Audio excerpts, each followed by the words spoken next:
Hello, viewers, and welcome to the second of our 4 Brunswick County Conversations with Candidates.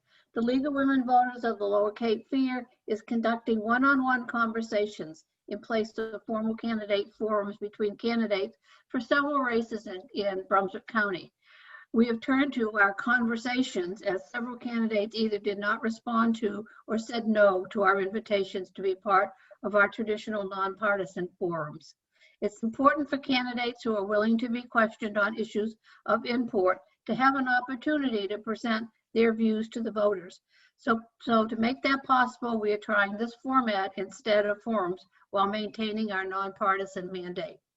The League of Women Voters promotes democracy by empowering voters through programs like this conversation. We also maintain a website for learning more about candidates and voting in 2020 at vote411.org. Comments and answers to questions from the candidates on Vote 411 site are their own unedited words. Vote 411, along with our website, our Facebook page, and our Twitter and YouTube accounts, help keep voters informed. On our webpage, you can see videos of the candidate forums we have held, including one for the Board of Education in Brunswick County. These conversations are currently conducting will be posted on YouTube and on our website. The YWCA of the Lower Cape Fear and the Coastal Review Online, which is published by the North Carolina Coastal Federation, are co-sponsors of our conversations. We appreciate their support and the co-sponsorship of these partnering organizations. Okay, my conversation today is with Tom Simmons, who lives in Boiling Springs Lakes and who's running for the 17th District House seat that encompasses most of Brunswick County. Hi, Tom. Good afternoon. How are you today, Barbara? I am fine. Let's begin by you telling us a bit about who you are. I know that you've had a challenging childhood and that has affected your adult work. Yes, ma'am, it has. Coming from an abusive home and being raised in a home for boys, which was the thing that saved my life. I'm very grateful to Boys Home for the opportunity they gave me. It gave me a perspective of what my life was supposed to be and how I could help children, which is one of the main reasons I'm running for this North Carolina House seat, because I want every child in North Carolina to be able to have the best education they can possibly get. Okay, thank you. What made you first think about running for office? Was anyone influential in recruiting you? Well, I can't say that anyone was influential. Well, I guess I can. I guess Mr. Iler was influential in recruiting me. I was just dissatisfied with his lack of communication with citizens in the county, his lack of wanting to appear in forums and debates. And I just felt like that if a representative is going to ask for your vote, then they ought to be representative to you. And so I decided that it was just time for a change. It was time for the citizens of Brunswick County to have a representative that would meet with them, that would listen to them and seek their input. Okay, well, great. You've been a longtime educator. Perhaps you could tell us a little bit about your education background, and also then tell us how that experience will affect your work in the legislature. What are your legislative education policies, priorities? Education is a top priority for me, of course, because I've been in education, some form of education, either as a classroom teacher or an administrator for 53 years. So it is a top priority for me.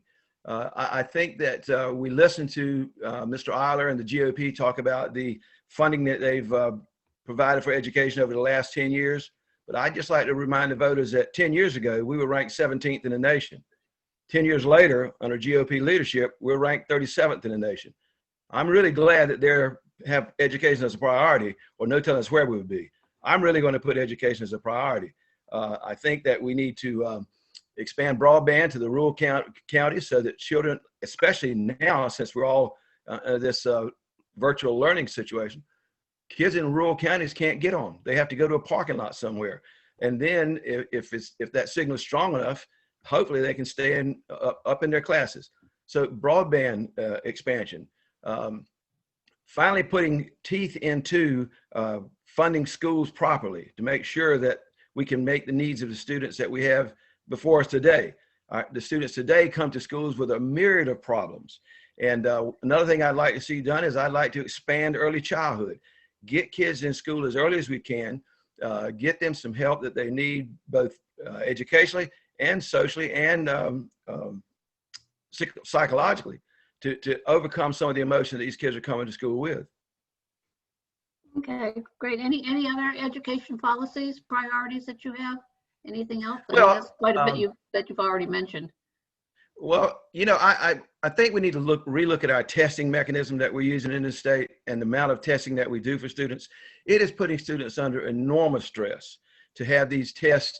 You know, one test can determine a whole year's work, no matter what you've done in that year. So I think we need to look at that. This year especially, I think the members of the General Assembly ought to be saying to the State Board of Education, we are going to waive state testing this year. I have a feeling that our test scores are going to bottom out because of kids that have been on remote learning for so many months now. So I think to waive the state testing 1 year is not going to hurt the state. I think if we let locals come up with their own end of year or end of semester test, that would serve us well, and it would take some of the pressure off of the students. Okay. Well, switching to another subject, community actions around racial issues have been a central concern in the public domain recently. How much of a problem do you think racial inequality is in Brunswick County? And if you see problems and inequities, how would you address them as a state representative? Well, I think the first thing we need to do is we need to have an open and honest conversation with the citizens of Brunswick County and the leadership in Brunswick County. Don't hide from this question. We need to bring it to the table and we need to discuss it. Is there systemic racism? Yes, I believe there is. Do I think our whole sheriff's department and police department departments are treating people unfairly? I do not. I think that our sheriff and our sheriff's department is doing an excellent job in the county.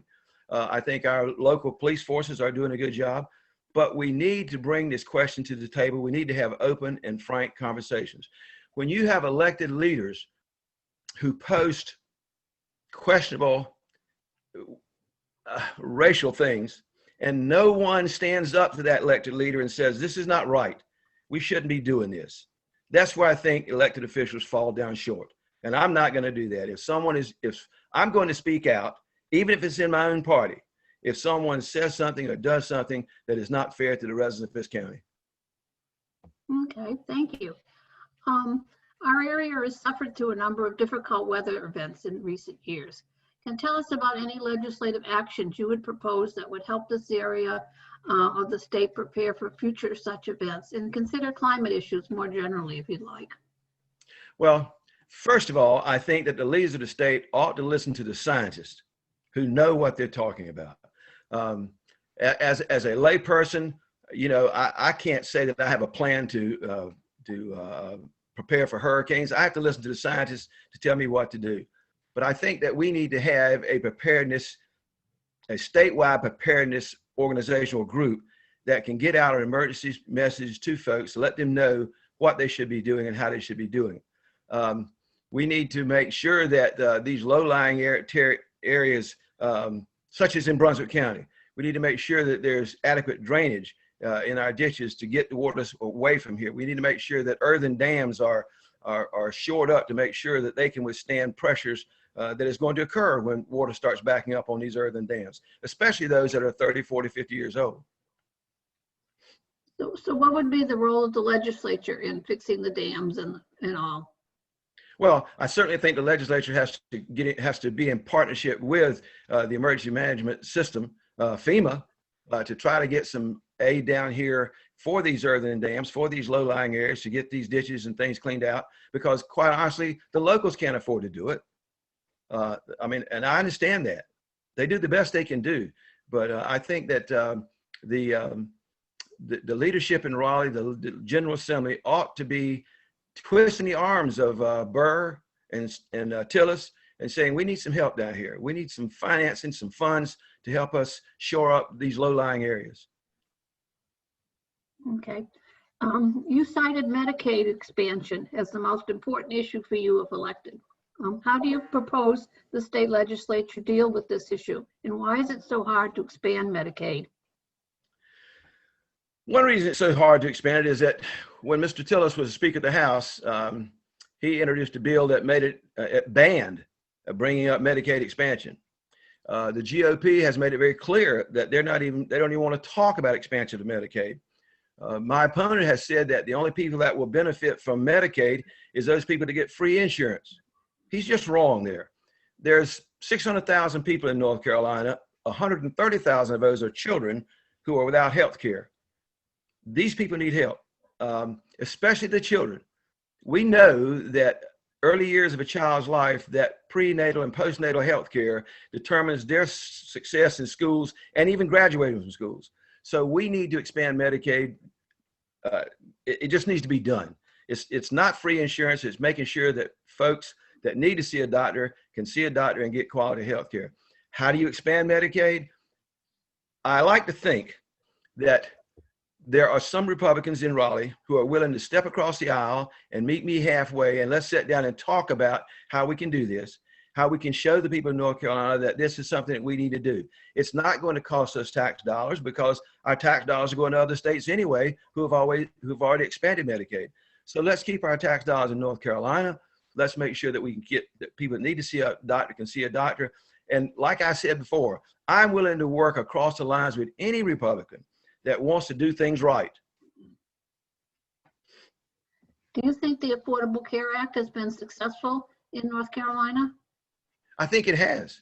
There are a lot of people that I know that have said to me, you know, without Obamacare, I wouldn't have insurance. And they're really worried that what's going to happen with this next presidential election. They're really worried what's going to happen with this case in the courts because they know that they could be without health care on January the 20th. Mm-hmm. Okay. How are you campaigning and reaching out to voters in the midst of the COVID-19 pandemic? And then what are you hearing from voters who you have talked to? What are they telling you they care about? So it's about sort of a three-part question. Yeah, this has been a real unique term at campaigning. You have to get used to video conferencing. You have to get used to phone call making. We don't do things the way we used to. But I think that we have made a lot of good progress. I'm talking to folks just like we're talking today. We're making a lot of phone calls. So we are in getting a lot of good support. I think from what I'm hearing from the folks I'm talking to, they're saying that Medicaid expansion, they're saying the environment and education is the top three issues in Brunswick County, which I think is, I won't say strange, but it's somewhat of an anomaly that Brunswick County has a high number of retired folks who don't have children in the public schools, but they value the public schools. And I think that's what we need to do. We need to have an about face and learn to value the public schools, value public education, and do whatever we have to do to make sure it's the best it can be. You know, as well as everyone else, that public education drives economics, it drives our tax base, it drives, without a good education system, Brunswick County is going to be suffering. Okay. What other issues or the nature of this campaign would you like to comment before we close? Are there other issues we didn't cover? Well, I've been asked a lot of times, what is the difference between myself and Mr. Iler? Why sending an inexperienced legislator to Raleigh is going to be better than having an experienced legislator?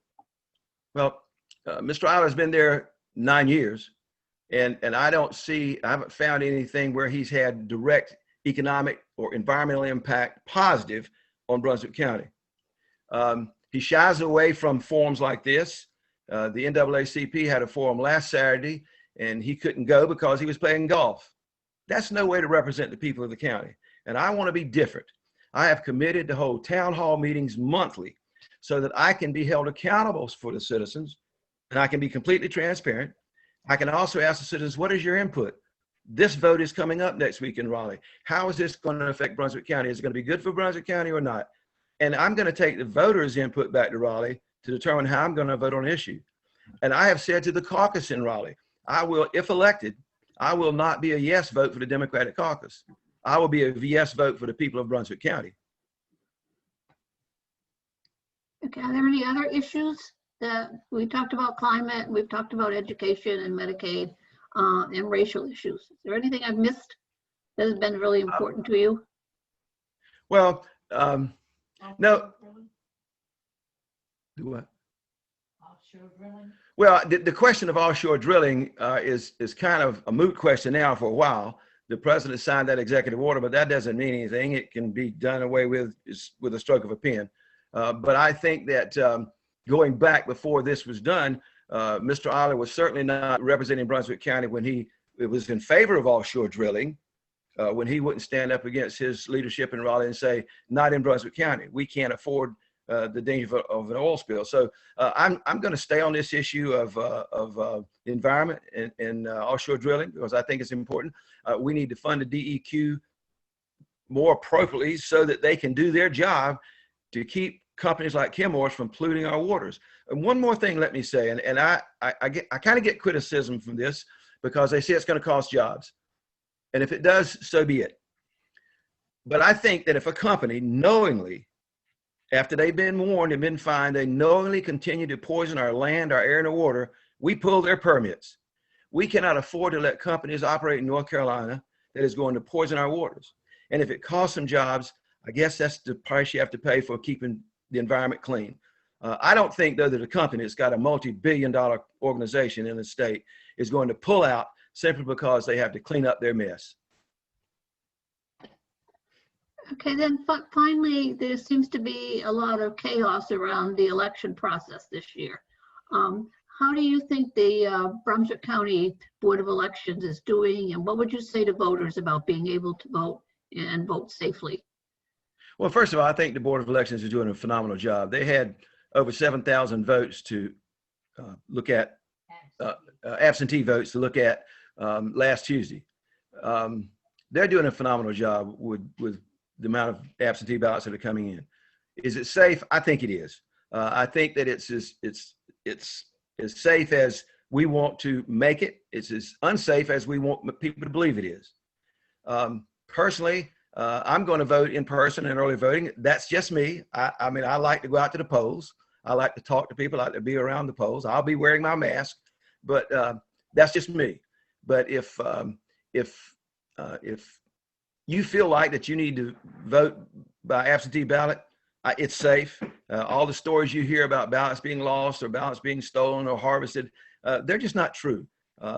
There's just no proof that there's widespread voter fraud. And I'm not worried about that at all. Okay, well, thank you. I really appreciate you taking the time to do this interview with us. We will be putting it up on our website and all and spreading it as far as we can because we think it's really important that people hear from the candidates. And when some candidates will participate in our forums, we've come to this, we're trying this new way of trying to reach out to the voters and giving candidates a chance to speak to them. So we really appreciate you taking the time to do this. Thank you. If I might just say one other thing, Barbara, I'm just asking the voters of Brunswick County to give me the opportunity to take my leadership skills to Raleigh to find solutions for today's problems and my visionary skills to come up with solutions for tomorrow's challenges. I would be an inexperienced legislator, but I think that I have the kind of skills that could get me around into the legislative building to meet with those other folks in the General Assembly, Republicans and Democrats, that we could come up with some sensible, concrete answers to what's going on in the state today. Okay, well, thank you very much. We appreciate your working with the League of Women Voters as we try to educate the voters. Thank you very much. Yes, ma'am. Thank you so much. Okay. Bye. Bye-bye.